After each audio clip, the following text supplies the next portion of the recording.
Join PCTechForum.net is a new site. It's a way we'll be discussing everything related to tech news. They'll be discussing the latest processors, graphic cards, laptops, hard drives, computer cases. They also have a section for pre-built PCs and custom-built PCs, and also a PC straight from the manufacturer. They also be discussing the operating systems and how to troubleshoot them. And said, last but not least, they'll also be discussing the latest games and business. The site is brand new, so people will join for the first time on there. So come and sign up today at PCTechForum.net. So you have a woman that came out of the Mormon church, and she wanted to, let people know about what the teachings are in relation to black people and how racist it is in that particular religion. Let's roll that clip. Hey, my friend. Thank you for this question. I need to preface it with a few things first. First of all, racism is alive and well in the Mormon church, even today. It is taught and believed that the Book of Mormon is the cornerstone of the church. And in the Book of Mormon, Joseph Smith taught about a people coming to the Americas from Jerusalem, and these people were white. But when some of these people chose wrong and went against God's commandments, God cursed them with a dark skin. But when they chose right, God would let their skin be white again. And we were taught that these dark-skinned people were the indigenous people of the Americas. And even though this has been completely debunked by science, DNA shows that the indigenous people are not from Jerusalem. They're from Asia. This is still taught every day in the Mormon church. And I was taught this from a very young age. And it is something that I will never forgive the Mormon church for, in teaching me to be racist. It is this teaching that has never allowed me to look at someone with a different colored skin than white as someone less than me. That because I'm white, I am chosen. I am more favored by God. This is ridiculous. I don't even believe in God anymore. But what a horrible thing to teach a child.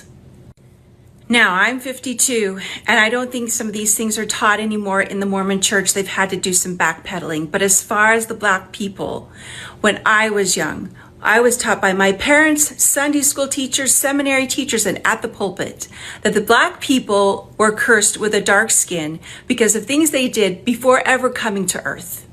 They weren't as bad as the third of the hosts of heavens that became demons, but they were close. So God cursed their skin so when they came to earth, life would be harder for them. That's why they became slaves in America, because God wanted it that way. God made it so their lives would be hard enough that they would have to keep choosing God over all their hard things, kind of like Job. And the white people weren't going to have to go through as much. And we're taught this is all coming from a loving God who loves all of his children. These are highly racist and damaging things to teach children. And I don't know how Mormon apologists can even come close to turning this around. And I don't like it at all. Well, I learned something new today. I didn't know that I'm truly a white man. And because I guess I've done some wrong things. I got this skin color. And if I can just clear those things up, I'll turn back white. I mean, wow. That's something new I didn't know. I mean, you seriously teaching somebody that? I mean, it's just amazing. White supremacy is a religion, folks. It is. And let me tell you something. Religious fervor is what makes people do the worst. When people feel like they're doing something unto their God, they can justify anything that they do to you. The same thing when they talk about, jihadists and all of that, they feel like they're doing it to, Allah. Right? That's what they feel like they're doing it to. Well, it's the same thing with these people. Teaching that something wrong with black people and that we deserve to be treated the way we're treated. But what happened just to simple 10 commandments? I guess we just throw out the 10 commandments. I guess we throw that out. If you just follow even the 10 commandments or even follow what they say in the Bible, the Beatitudes. If you follow things like that, you couldn't treat black people that way. Not at all. But this is the justification of white supremacy through religion, because you got the Mormon church and you got these evangelical Christians, which is the same. They cut from the same cloth. White supremacy. White supremacy is a religion, folks. It is. Because you look at the surface, if you start really breaking it down and thinking just a little deeper into the things that they do, it doesn't make any kind of sense. There's no logical sense that can be made of what they do. So it has to go on religious fervor.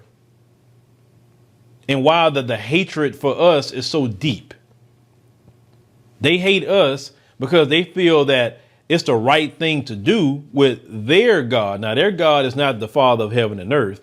Their God is Satan. We know this because only Satan promotes kill, steal, and destroy. And they feel that's what their God wants them to do, is to kill, steal, and destroy black people and anybody else they deem that they could steal resources from, or steal, bodies, or steal whatever. Now, this woman says she's upset because they taught her this. And every day there's more and more, white people that's coming into the truth.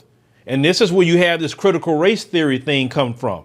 It's because it's not about black people. It's about gotta keep white people asleep. Gotta keep white people believing the lie of white supremacy. Because if white people wake up en masse, then they know good and well is over. Because when white people come into the truth, they cannot just go back to sleep. That's anybody. When you know something, when you know better, you do better. And they got to make sure to keep white people asleep, keep white people with this religious fervor, to keep the hatred of black people going. But every day and every generation that comes up, their white children today is way more integrated with black people than they ever have been. And they don't even know how to deal with that. They trying to figure out how to reel that back, but they can't reel that back. And a lot of these white children today don't even want to hear no talk about no church, no Mormon, no nothing. Because they look at it as fake anyway. That's how they look at it. They don't want to hear no talk about no religion. And that's good. Of course, it's definitely your millennials and Gen Zs. I'm talking about all people at this point. That is good because they use religion to brainwash and create people to hate other people. Listen, I love God all day. I do. And in the scriptures, it don't teach to hate nobody. The only thing the scriptures teach is to hate a lying tongue. The scriptures teach to hate those who shed innocent blood. The scriptures teach to hate those who sow discord among the brethren. The scriptures teach to be against people who hate you without a cause, which the white supremacists hate us without a cause because we haven't done nothing to them. There's certain things that we can't hate. Evil is things that we can't hate. We do not love evil. Not at all. But shout out to this woman here for, just exposing what's being taught. They're teaching some white supremacist rhetoric through religion. And a lot of these Mormons, they big enclaves, in Utah? But yeah, it's good. It's good. We live in the age of knowledge, folks. All things are being exposed. All things. And that's a good thing. But y'all let me know what y'all think about, this lady here. Shout out to her for being brave enough to call those people out. Hey family, on November 20th through December 1st, 2022, we will have the all-inclusive Kenya trip. Now, a lot of times people have said, hey, Phil, when's the next trip we'd like to go? I want to see Africa for myself, but this is the time to go. Everything will be taken care of. All excursions are paid. You can do monthly payments. They'll have safari and a 6-city tour. You will see Charlie Island, which is something that we did not see last time on the tour. This tour will be 12 days instead of 7 days. So make sure to secure your place on the trip by going to www.wbsvs.com, make your deposit, and then you can start making your payments, and we'll see you in Kenya.